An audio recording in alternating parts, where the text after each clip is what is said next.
নমস্কার, rape sports বাংলায় আপনাদের সবাইকে স্বাগত।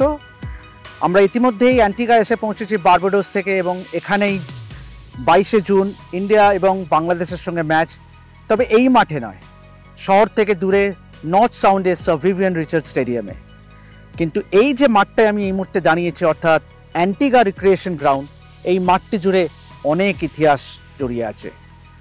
প্রথমেই যেটি বলবো যে অবশ্যই এই মাঠেই স্যার ব্রায়ান চার্লস লারা 375 রানের সর্বোচ্চ টেস্ট রানটি এখানেই করেছিলেন against England 1994-এ।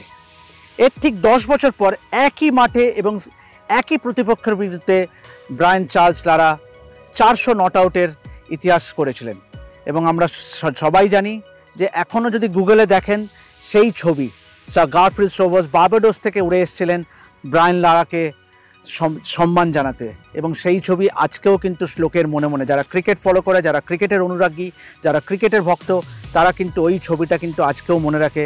Sir Brian Charles লারাকে গ্র্যান্ড ওয়েলকাম দেওয়া হচ্ছে এবং স্যার গারফিল্ড সোবার্সের সামনে। অবশ্যই এই মাঠে আরও একটি ইতিহাস জড়িয়ে আছে। স্যার ভিভিয়ান রিচার্ডস এই মাঠেই টেস্ট ক্রিকেটে দ্রুততম সেঞ্চুরিটি করেছিলেন ওয়ে ব্যাক ইন 1986। তো অবশ্যই এই অ্যান্টিগা রিক্রিয়েশন গ্রাউন্ডে কিন্তু আর সেরকম ক্রিকেট হয় না, কারণ আপনারা সবাই জানেন 2007 সালে যখন বিশ্বকাপ 50 ওভারের বিশ্বকাপ আসর বসেছিল এই ক্যারিবিয়ানে, তখন কিন্তু স্যার ভিভিয়ান রিচার্ডস স্টেডিয়াম যেটা নর্থ সাউন্ডে সেটা তৈরি হয়ে গেছিলো এবং সেখানেই কিন্তু পরবর্তীকালে যাবতীয় টেস্ট ম্যাচ হয়। তবে এই ম্যাচ থেকে টেস্ট ম্যাচ সরে যাওয়ার একটি কারণও আছে। অবশ্যই 2009-এর 13ই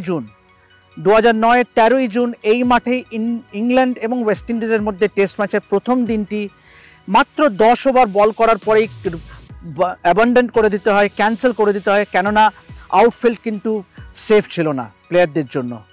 এবং তার ঠিক 10 দিন পরেই তৃতীয় টেস্ট ম্যাচটি হয় একই প্রতিপক্ষের সঙ্গে এই মাঠেই, যেটি 15ই ফেব্রুয়ারি শুরু হয়েছিল।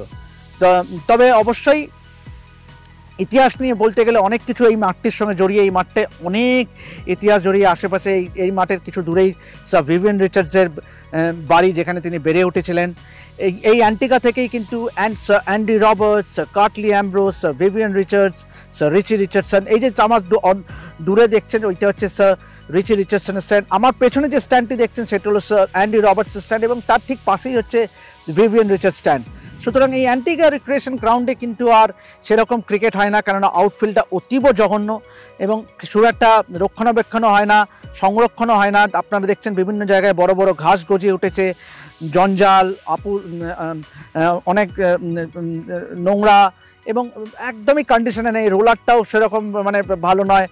তো যা হয় আর কি না, এখন যাবতীয় ক্রিকেটই কিন্তু এখন স্যার ভিভিয়ান রিচার্ডস স্টেডিয়ামে হয় এই অ্যান্টিগাতে, এবং ফার্স্ট ক্লাস ক্রিকেটও বেশিরভাগ খেলাই ওখানে হয়, কেননা আপনারা জানেন যে এখানে লিওয়ার্ড আইল্যান্ড এই অ্যান্টিগাকে রিপ্রেজেন্ট করে।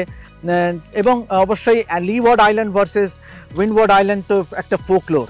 তো অবশ্যই এই অ্যান্টিগা রিক্রিয়েশন গ্রাউন্ডের আপনারা যদি দেখেন যে স্ট্যান্ডসগুলো কিন্তু ডিলাপিডেটেড কন্ডিশনে আছে, মেনটেন করা হয় না, কিন্তু এক মূল স্ট্রাকচারটা কিন্তু এখনও সেরকমই আছে, কিন্তু রক্ষণাবেক্ষণের অভাবে কিন্তু সেরকম আর ম্যাচ খেলা হয় না এখানে বরং অন্যান্য অনেক রিক্রিয়েশনাল অ্যাক্টিভিটিস হয়, লাইভ পারফরমেন্স হয়, লাইভ ব্যান্ডের পারফরমেন্স হয়, কার্নিভালের অনুষ্ঠান এখানে হয়।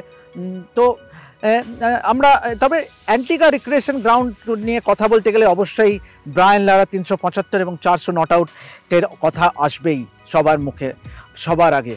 তবে এভাবেই দেখতে থাকুন রেপ স্পোর্টস বাংলা, এবং যাবতীয় ট্রাভেলগ এবং ক্রিকেট সংক্রান্ত যাবতীয় খবর পেতে গেলে অবশ্যই চোখ রাখুন রেপ স্পোর্টস বাংলার পর্দায়। আমি দেবাশিস আপাতত অ্যান্টিগা রিক্রিয়েশন গ্রাউন্ড থেকে সাইন অফ করছি। ধন্যবাদ।